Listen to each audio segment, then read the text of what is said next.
Bienvenida a un nuevo vídeo, chicas. En este caso vamos a hablar de una autora que es muy especial para mí y esa es Yoko Ogawa. Comenzaré el vídeo dando algunos datillos biográficos sobre ella, a pesar de que no he encontrado mucha cosa, y también os traigo un top 5 de libros de Yoko Ogawa y probablemente un plus. Así que comencemos.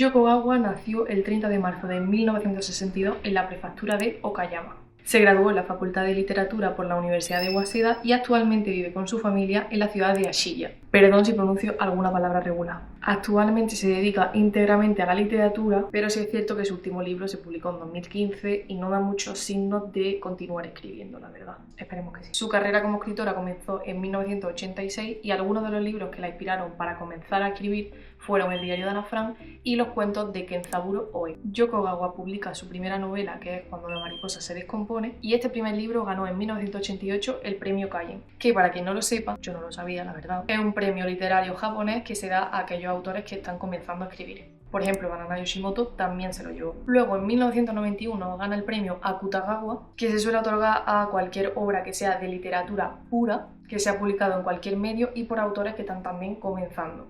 En este caso lo ganó con El embarazo de mi hermana, libro del cual hablaremos más adelante porque es que es increíble. Esta escritora ha recibido muchos más premios, como por ejemplo el Yomiuri, el premio de la librería japonesa o incluso un reconocimiento por la Sociedad Nacional de Matemáticas, gracias a su libro La fórmula preferida del profesor, que de hecho esta novela fue adaptada al cine, al cómic, a la radio, a un montón de medios e incluso en 2005 coescribe con el matemático Fujiwara Introducción a la belleza de las matemáticas. Yo tengo que decir que este libro no me terminó de encajar y eso que tiene reflexiones muy buenas sobre la enfermedad y la maternidad, pero creo que no me terminó de llegar, yo creo. Quizá el hecho de incluir como cosas matemáticas, ecuaciones y demás me hizo que me distrayera un poco de la temática y del libro. Trauma, supongo. Además de esta que se adaptó al cine, El anillo anular, dirigida por Diane Bertrand, está basada en una de las obras de Yoko Ogawa. Su último libro publicado fue Destellos de ámbar y cuenta con más de 30 libros escritos. Sin embargo, traducido al español solo hay 17 y la mayoría por la editorial Funambulista. Yo la verdad que estoy intentando recopilar todos los que tiene de esta editorial para hacer una colección, que son libros de este estilo, todos azulitos. Pero está siendo muy difícil porque la mayoría o ya no se vende o están descatalogados y la única manera de conseguirlo es por segunda mano. Por otra parte, también he intentado buscar entrevistas de todo tipo de Yoko Ogawa y es que no he encontrado apenas nada. Tiene una en concreto con su traductor al inglés y luego tiene algunas dedicadas íntegramente al libro de la policía de la memoria. Esta tía publicó un par de libros, se fue a un pueblo y ahí está tranquila con sus cosas, haciendo su vida y se deja ver bien poquillo, la verdad. Sin embargo, ojalá que publique algo relativamente pronto porque me encanta cómo esta autora habla sobre los tabúes y los estigmas que tienen que romper las mujeres cuando intentan abrirse camino por la sociedad. También suele reflexionar sobre el significado de ser mujer, la identidad y la memoria. Además lo hace con un estilo pausado, muy contemplativo, poniendo muchísimo mimo en los detalles del ambiente, cosa que disfruto muchísimo, y también a veces en la descripción de sus personajes. Así que con este contexto que os he dicho, pasamos a mi top 5 libros de Yoko Ogawa. De los 17 libros que tiene Yoko Ogawa traducidos al español, me he leído 8, así que os voy a decir cuáles han sido mis 5 favoritos. Tengo que deciros que esta autora, a pesar de que escribe ficción, sus libros suelen tener como un aire un poco fantasioso. No de fantasía, reino, mundo, magia, etc., sino más bien que se dibuja un poco la línea entre la realidad y la ensoñación, podríamos decir. Pero con todo ello, ese desconcierto me gusta bastante, así que vamos con el ranking. En el número 1 tengo que poner el primer libro que leí yo de ella y que me enganchó personalmente su manera de contar y también de escribir. Y no es otro que La policía de la memoria. Fue publicado en 1994 y habla sobre una isla donde desaparecen los objetos sin razón alguna. Esta isla se presenta como desconocida, no tiene nombre, no se le atribuye ningún tipo de localización y no solo desaparecen estos objetos de la isla, sino también de la memoria de los habitantes. De hecho, hay una policía de la memoria que se asegura de que lo que desaparezca permanezca olvidado también.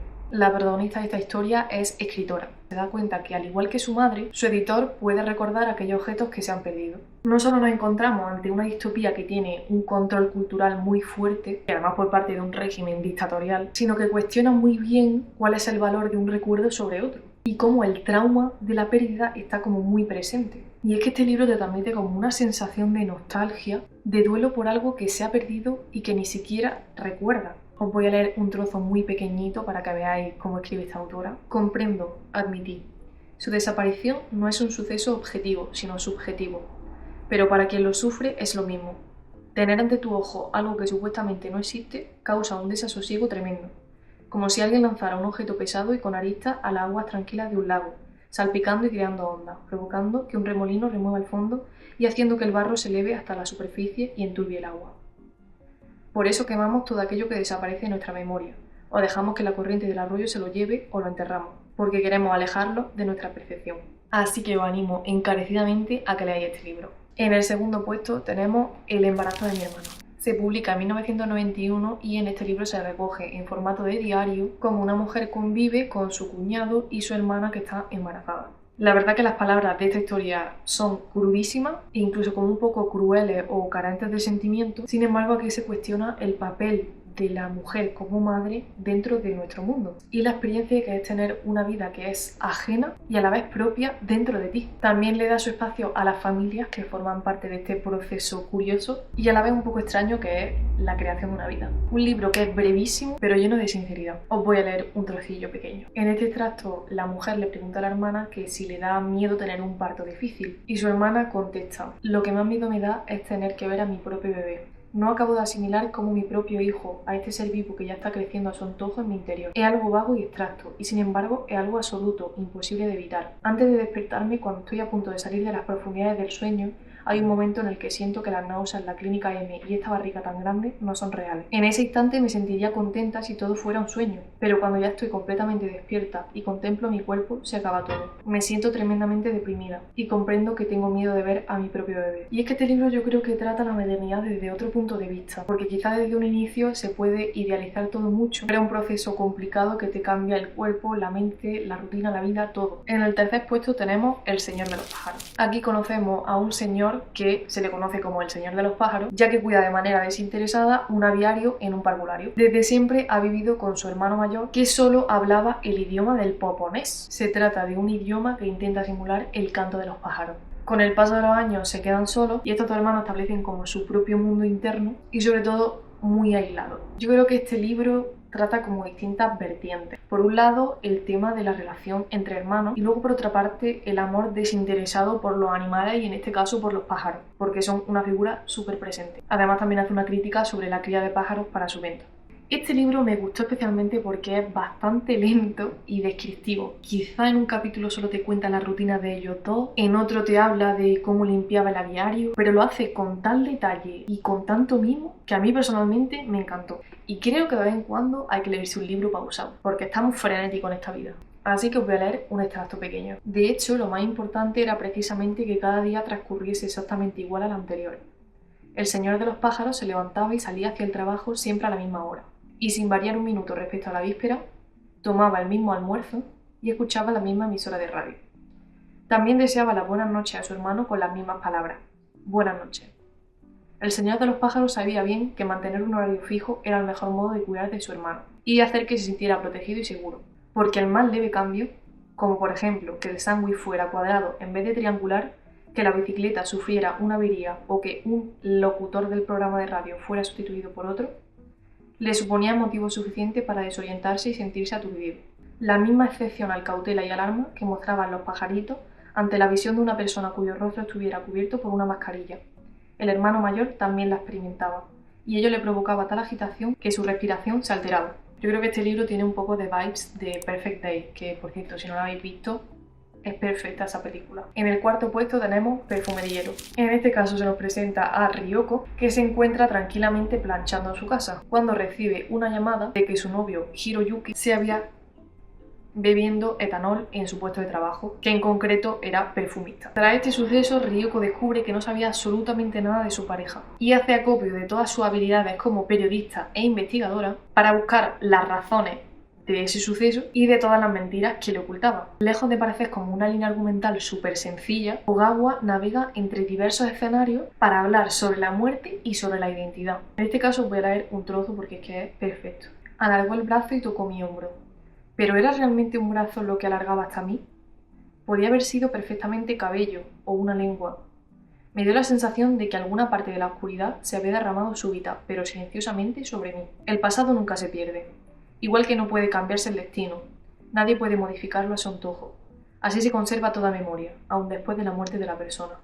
Una vez hubo acabado de hablar, el guarda inmóvil seguía acariciando mi hombro. Su mano no estaba ni fría ni caliente. No podía percibir la forma de sus dedos o el tamaño de la palma de su mano. Sin embargo, noté obsesivamente su presencia a mi lado.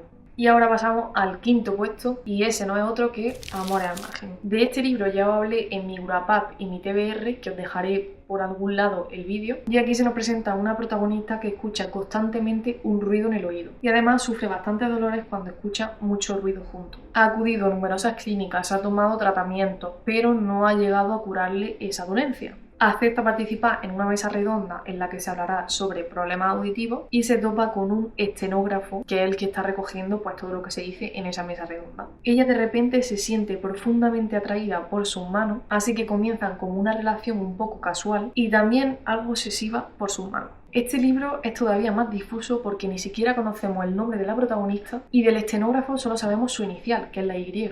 Sin embargo, me enganchó un poco el misterio que hay alrededor de su enfermedad y también cómo trata la memoria, otra vez.